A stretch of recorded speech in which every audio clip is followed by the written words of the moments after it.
تحدث اللواء السابق في المخابرات السعودية أنور عشقي عما أسماها شروط عودة العلاقات مع قطر.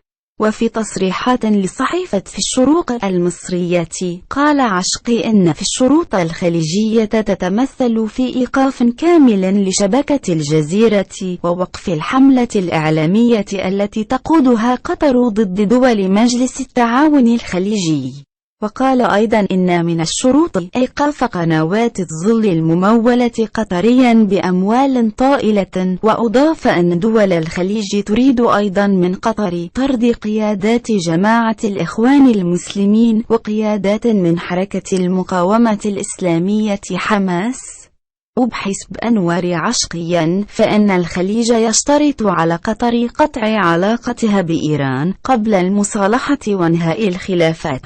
يشار إلى أن قطر لم تعلق بشكل رسمي على الأنباء التي ترددت منذ أيام حول شروط الخليج لإنهاء الأزمة التي يتمثل أبرزها بإغلاق الجزيرة وإخراج قادة حماس.